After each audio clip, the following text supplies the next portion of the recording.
नमस्कार, मी राहुल कुलकर्णी. सर्वोच्च न्यायालयातली निवडणुकींच्या रोख्यासंदर्भातली याचिका, एकतर अवमान याचिका आणि दुसरी म्हणजे आम्हाला 30 जूनपर्यंत जी काही माहिती तुम्ही मागवलेली आहे ती माहिती देण्यासाठीची मुदत वाढवून द्या, अशी जी SBIची याचिका होती ती निकाली निघाली. आणि ज्या पद्धतीनं खुल्या कोर्टामध्ये सरन्यायाधीश DY चंद्रचूड यांनी लाईव्ह स्ट्रीमिंग सुरू असताना कोर्टाची ऑर्डर डिक्टेट केली, त्यातनं तो एक मेसेजिंगचा भाग आहे. कारण सन्माननीय न्यायाधीश हे त्यांच्या वाक्यातनं हे सुचवू इच्छित होते की घटनापीठानं दिलेला जो निवाडा आहे त्या निवाड्यामध्ये तुम्ही एक्सक्युजेस कसे शोधत आहे. जी माहिती तुमच्याकडे आहे ती माहिती तुम्हाला द्यायची नाही आहे असं कुठेतरी ते सूचित करत होते. आणि खुल्या कोर्टातली ही खुली ऑर्डर जी काही मिनिटापूर्वी आली ती स्टेट बँक ऑफ इंडियासाठी अत्यंत अवमानकारक आहे. आणि ह्या बँकेनं अशा पद्धतीचे निवडणूक रोखे कुठल्या राजकीय पक्षांना दिले ह्याबद्दलची माहिती सर्वसामान्य लोकांना होऊ नये, स्पेशली निवडणुकीच्या काळामध्ये, असा दृष्टिकोन असलेल्या पंतप्रधान श्री नरेंद्र मोदी यांच्या सरकारसाठी सुद्धा हा खूप मोठा धक्का आहे. कोर्ट रूममध्ये काय घडलं ह्या सगळ्याचं विश्लेषण आपण करणार आहोत. कारण 10:56 कोर्ट रूम सुरू झालं, 11:56 बरोबर 1 तास ही सगळी सुनावणी झाली आणि ती पूर्ण मी ऐकली. ती काय होती, हरीश साळवे जे एरवी अत्यंत कॉन्फिडंट असतात ते ह्या सगळ्या सुनावणी दरम्यान एक आत्मविश्वास हरवलेल्या निष्णात पण आत्मविश्वास हरवलेल्या वकिलासारखे कसे दिसले, त्यांनी काय काय आर्ग्युमेंट केली ते आपण सगळं करणार आहोत. पण त्याआधी तटस्थपणे वस्तुस्थिती काय आहे हे सांगणारी पत्रकारिता, यासाठी हे आपलं राहुल कुलकर्णी ऑफिशियल हे यूट्यूब चॅनल आहे. प्लीज ते शेअर करा, सबस्क्राईब करा आणि अधिकात अधिक लोकांना सांगा की अशा पद्धतीचा आपला एक प्रयत्न सुरू आहे. सो सन्माननीय सरन्यायाधीश ज्यांनी ही ऑर्डर डिक्टेट केली त्यांनी सांगितलं की तुम्ही जी 30 तारखेपर्यंतची मुदत आम्हाला मागितली आहे ती मुदत का तुम्ही मागितली आहे, तर देशातल्या 29 ब्रँचमध्ये निवडणूक रोखे तुम्ही खरेदी करू शकता. ती सगळी इन्फॉर्मेशन म्हणजे रोखे कुणी खरेदी केले आणि कोणाला दिले ते 2 सायलो म्हणजे 2 सिक्रेट लिफाफ्यामध्ये आहेत. ती सगळी इन्फॉर्मेशन तुम्ही मुंबईच्या मुख्य ब्रँचकडे ठेवलेली आहे. आणि त्यातले जे तुमचं जे म्हणणं आहे आता की ही सगळी माहिती म्हणजे रोखे कुणी खरेदी केले आणि कोणाला दिले ह्याबद्दलची इन्फॉर्मेशन माहिती संकलित करण्यासाठी वेळ लागेल. कारण ज्या वेळेला हे निवडणूक रोखे आले होते त्यावेळेला सिक्रेसीचा कायदा ह्या निवडणूक रोख्यांना लागू होतो. परंतु सरन्यायाधीशांनी एक शब्द पकडला, know your customer. Know your कस्टमरमध्ये तुम्हाला सगळ्यांची माहिती तुमच्याकडे ऑलरेडी आहे, डिजिटल फॉर्मॅटमध्ये आहे आणि म्हणून तुम्हाला ही मुदत आम्हाला वाढवून देता येणार नाही.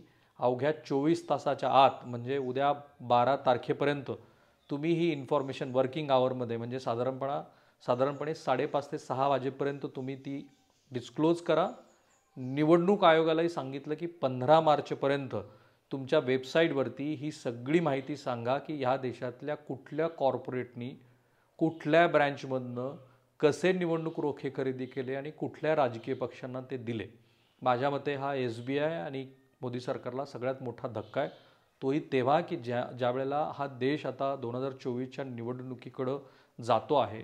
जी एक चर्चा सुरू होती की केंद्र सरकारला हे रोखे ते कुणी खरेदी केले आणि कोणाला किती दिले हे का कळू नये असं वाटत होतं, कारण वेगवेगळे तर्क आहे त्याच्यामध्ये.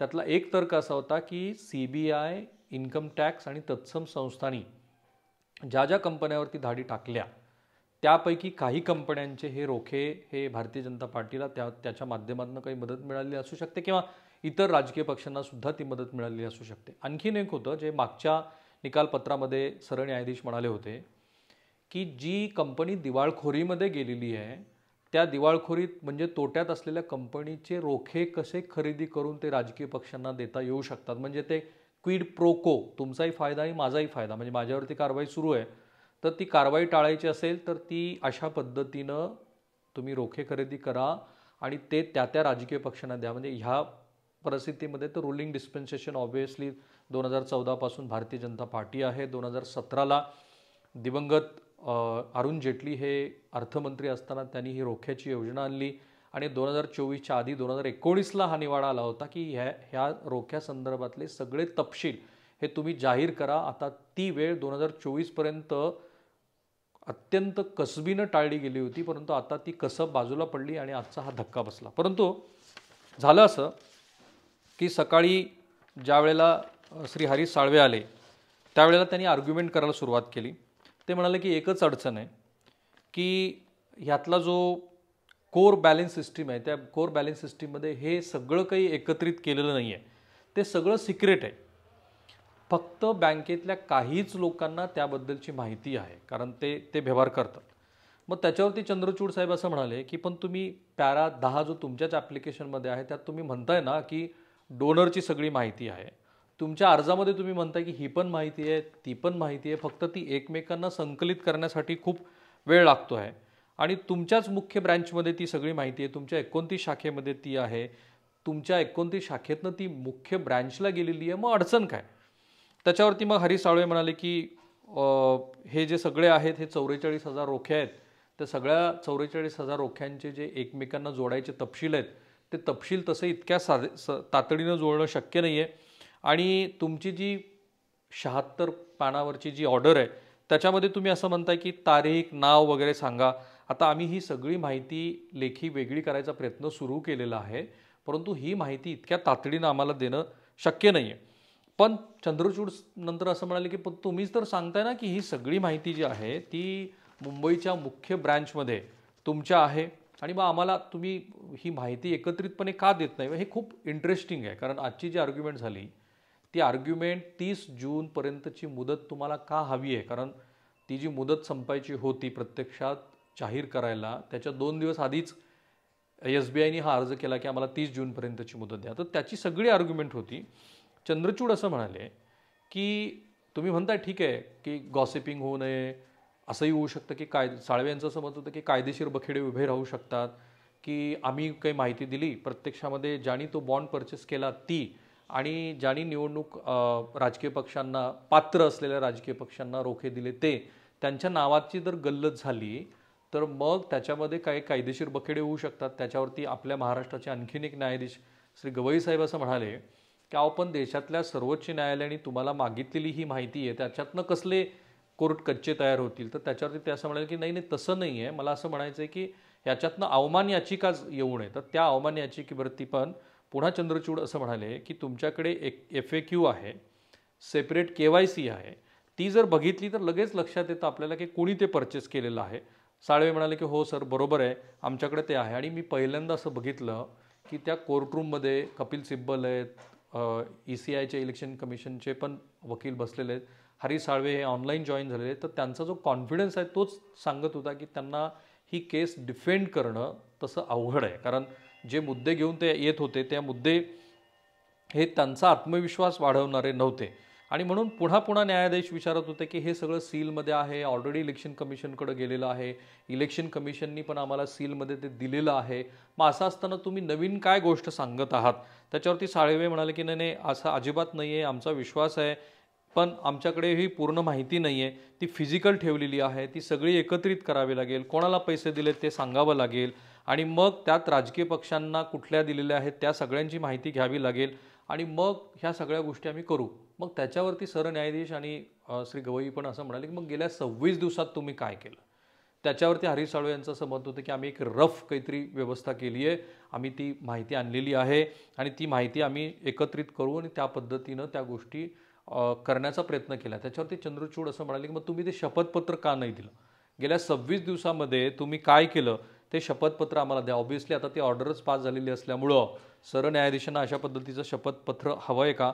हा खरा प्रश्न आहे. याच्यामध्ये काय झालं, ADR ही जी संस्था आहे ती काही राजकीय पक्ष स्पेशली मार्क्सिस्ट कम्युनिस्ट पार्टीनं आणि काही वकील मंडळींनी एकूण 4 याचिका केलेल्या होत्या की ही अवमान आहे. हा अवमान आहे की सरन्यायाधीशांनी घटनापीठानं 2 किंवा 2 पेक्षा अधिकचे न्यायाधीश जेव्हा बसतात तेव्हा ते घटनापीठ असतं. इथे 5 न्यायाधीश आहेत, स्वतः सरन्यायाधीश त्याला लीड करतात. तर त्यांनी दिलेला जो निवाडा आहे त्याच्यावरती कुठेतरी खोड काढून मुदत वाढवून घेण्याचा प्रयत्न आहे. त्यामुळं हा न्यायालयाचा अवमान आहे असं म्हणत ही याचिका दाखल झाली होती. तर त्याला या याचिकेची ही एकत्रित सुनावणी होती, म्हणजे SBIने केलेली याचिका अधिक ही अवमान याचिका. आणि मग न्यायालय विचारत होतं वारंवार की तुम्ही 26 दिवसामध्ये काय केलेले आहे ते सांगा, तुम्हाला 3 आठवड्याची मुदत कशासाठी हवी आहे ते पण आम्हाला सांगा. ह्या सगळ्या गोष्टीमध्ये न्यायाधीश अजिबात कन्व्हिन्स नव्हतं. त्यांना कन्व्हिन्स करण्यामध्ये हरीश साळवे हे कमी पडले आणि त्यांच्याकडे डिफेन्स करण्यासारखा कुठलाही मुद्दा नसल्यामुळं शेवटी ज्या वेळेला न्यायाधीशांनी ही ऑर्डर डिक्टेट करायला घेतली त्याच्यानंतर दिसतं असं आहे की SBIसाठी ही खूप मोठी धक्का देणारी गोष्ट आहे. अवमान याचिकेमध्ये न्यायाधीशांनी जे मॅनेजिंग डायरेक्टर आहेत आणि जे चेअरमन आहेत त्यांना शपथपत्र द्यायला सांगितले. थोडक्यात ते तिथे वाचलेत, परंतु पुढच्या 24 तासामध्ये तुम्हाला जे वर्किंग आवर्स आहेत त्याच्यामध्ये ती माहिती द्यायची असल्यामुळं देशाला पुढच्या 24 तासामध्ये कळणार आहे. कारण ती माहिती आल्यानंतर कोर्ट ती सगळी माहिती बंद लिफाफ्यामध्ये ठेवतं का जाहीर करतं हे बघावं लागेल. ते जाहीर झालं तर ऐन निवडणुकीच्या काळामध्ये एक मोठा गदारोळ उडणार आहे. कुणाला पैसे मिळाले, कारण ही सगळी माहिती पण मी बघितली. जर ती माहिती आपण बघितली तर असं दिसतं आहे की कुठल्या राजकीय पक्षाला सर्वाधिक निधी मिळाला तर त्याच्यामध्ये ADRच्या माहितीनुसार 16,000 कोटी रुपये हे आत्तापर्यंत अशा पद्धतीनं वाटप झालेले म्हणजे संकलित झालेले आहेत जे निवडणूक रोखे आहेत. 2017मध्ये त्यापैकी 3,393 कोटी रुपये भारतीय जनता पार्टीला गेले होते. हीच कारण आता 44,000 झाली. ही 2017पर्यंतची माहिती होती. 2024पर्यंत आणखी 14,000 रोख्यांची भर पडली आणि त्यातनं 6,565 कोटी हे भारतीय जनता पार्टीला गेले 16,000 कोटीपैकी. आणि मग उर्वरित रक्कम जी आहे ती काँग्रेस, तृणमूल काँग्रेस, द्रमुक, राष्ट्रवादी, आप वगैरे अशा राजकीय पक्षांना गेली. 14 शाखातनं अशा पद्धतीचे निवडणूक रोखे खरेदी केले गेले. आणि ADRचं असं म्हणणं आहे, म्हणजे जे काही सांगितलं जातं आहे ते ED, CBI आणि इन्कम टॅक्स यांच्या माध्यमातून ज्या ज्या कंपन्यावरती धाडी पडल्या, association for democratic reform ADR यांचं असं मत आहे की अशा पद्धतीनं हा जो काही पैसा आला तो भारतीय राज्यघटनेच्या मूलभूत तत्वाचं उल्लंघन आहे. जे आधीच्या निवाड्यामध्ये पण न्यायालयाने म्हटलं की हे भारतीय राज्यघटनेच्या मूलभूत तत्वाचं उल्लंघन आहे. या देशातल्या प्रत्येक नागरिकांना आपला जो माहितीचा अधिकार आहे त्या अधिकाराअंतर्गत माहिती मिळवण्याचा अधिकार आहे तो या कायद्यामुळं ह्या निवडणूक रोख्यामुळं तो साध्य होत नाही आहे. हे निवडणूक रोखे एक प्रकारे काळ्या पैशाचं नवं संसाधन बनलेले आहेत आणि म्हणून कुठल्याही परिस्थितीमध्ये ही माहिती ह्या देशाला कळणं अपेक्षित आहे. हा मोठा धक्का आहे हे तर मी म्हटलंच. थांबूया पण इथे. तात्काळ या राजकीय आणि महत्त्वाच्या घडामोडीचं विश्लेषण आपण पूर्वीही करत होतो, आताही ते करतोय. माझी पुन्हा तुम्हा सगळ्यांना विनंती आहे की हे जे आपलं राहुल कुलकर्णी ऑफिशियल हे जे चॅनल आहे ते सबस्क्राईब करा, अधिकात अधिक लोकांपर्यंत पोहोचवा आणि काही महत्त्वाच्या सूचना असतील तर त्यासुद्धा जरूर कळवा. थांबूया. धन्यवाद.